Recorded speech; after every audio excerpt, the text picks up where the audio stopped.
မင်္ဂလာပါပရိသတ်ကြီးတို့ရေဇလန်းလေးမစခင်မှာကြောက်စတဲ့အတိုင်း channel လေးကို subscribe လုပ်ပေးဖို့မမေ့ခဲ့ပါနဲ့ဦးနော်ကဲဒါဆိုရင်ဇလန်းလေးကိုစလိုက်ကြရအောင်တစ်ခါတလေမှာအခွင့်အရေးဆိုတာကံကောင်းခြင်းမျက်နှာပုံဆွတ်ထားတဲ့ထောင်ချောက်တစ်ခုမှကျွန်တော်တို့တတိမထားမိကြဘူးငွေချင်းနဲ့လောဘနောက်ွယ်မှာအမောင်တို့ကဘလို့စောင့်ကြိုနေမလဲဆိုတာဘသူသိနိုင်မလဲဟောဒီလူငယ်လေးနဲ့ဒီလိုပဲသူမသိတာကဒီဟောင်းများဆွေးမြေ့နေတဲ့စိတ်ယုံကြည်ရတဲ့ကသူ့ကိုကြိုးဆိုဖို့ပွင့်သွားတာမဟုတ်ပဲသူ့ကိုဝါမျိုးဖို့ပွင့်သွားတယ်ဆိုတာပါဘူးပဲ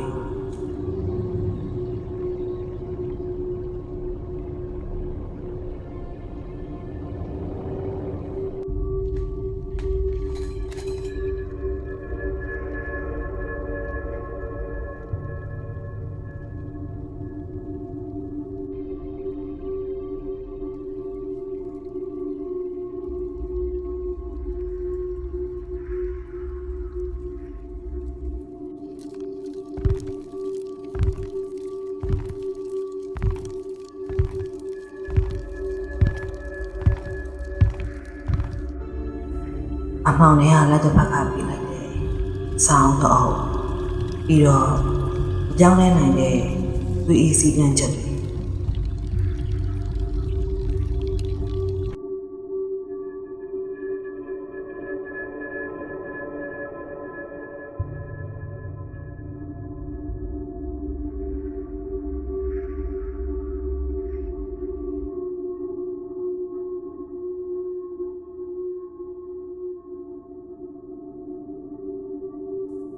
ဒီညမှာသူ့ရှင်တန်းချင်းဒီစီကန်းတွေကိုလိုက်နိုင်ရမယ်။ဒါပေမဲ့တတိထားပါဒီစီကန်းတွေကကဲတင်ချွတ်တော့မဟုတ်ဘူး။အစားပွဲတွေကနေပြုလုပ်ဖြစ်ဖို့သင်ကြားပေးနေတာ။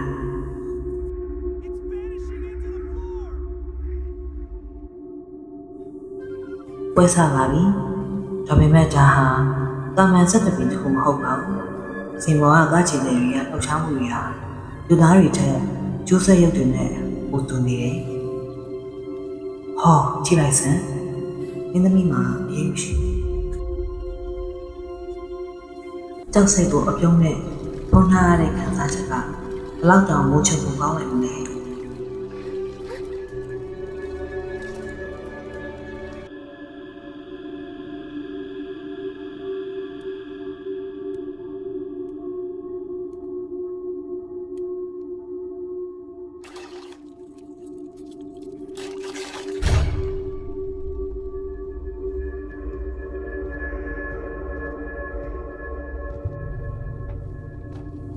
မှန်ဆိုတာတကယ်ကဘာကိုထင်ဟကြမဟုတ်ဘူးအမောင်ကဘာကိုဖွင့်ပေးတဲ့တကားတစ်ခုပဲမင်းရဲ့နောက်မှာရောက်ရောက်ရှက်နေတယ်လို့ခံစားရနေပြီလားအေးစတဲ့လက်တစ်ဖက်ကမင်းပခုံးပေါ်ရှောင်းလာတဲ့အခါလက်မကြည့်မိဘူးပဲဆိုတောင်းလိုက်ပါအဲ့ဒီမှာခေါင်းမပါတဲ့အတိတ်တွေကမင်းကိုစောင့်နေရမှုလို့ပဲ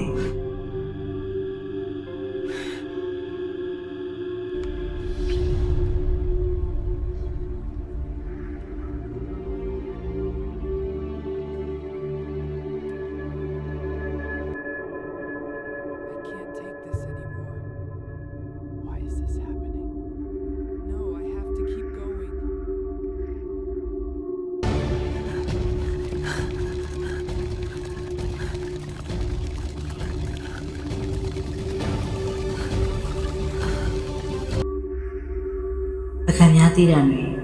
စားဝဲတော်စပါပြီဒါပေမဲ့စားဝဲတော်မှာတည်ခင်းမဲ့ဟင်းရကမင်းကိုယ်တိုင်ပါပဲ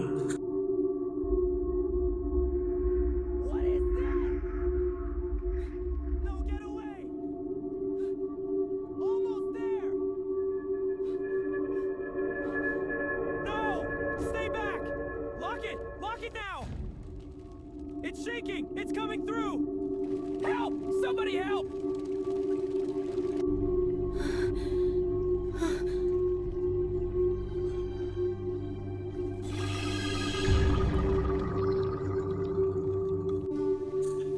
လကဝေကအလဲရောင်အခြေချိုးတွေပြတ်တောက်သွားတဲ့အခါမျက်နှာဖုံးတွေပွားချတာ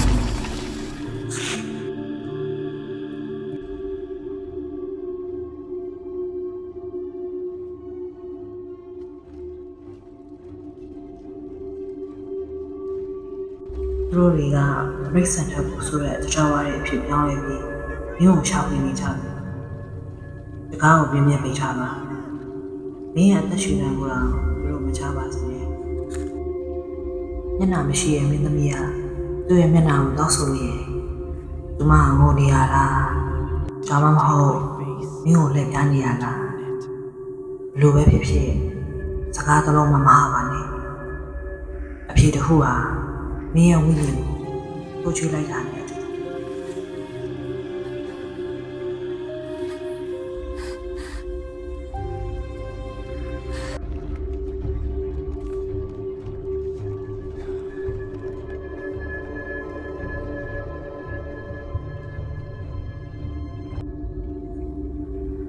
နိုင်ရွေလောက်ပြန်လေချိန်တွေကနောက်ပြန်လေပဲနေကာချိုးရှင်ကသူ့ရဲ့ကစားပွဲကိုအဆုံးသတ်ဖို့ပြင်နေပြီပြေးပါမင်းအသက်လူပြီးပြေးပါ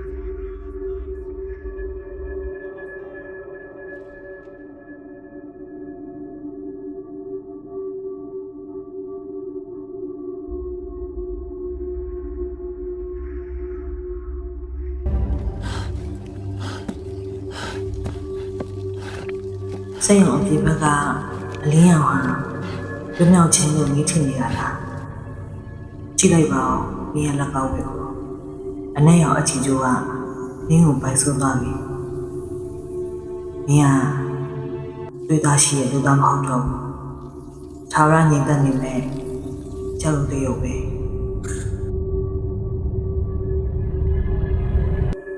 အခုမှန်တယ်ကိုတစ်ချက်ပြန်ကြည့်လိုက်ပါမင်းနောက်မှာအရေးရှိလားမင်းရဲ့လက်ကောက်မှာအနဲ့ရောင်အချီကျိုးရှိနေပြီလို့ဒီနေ့ကတည်းက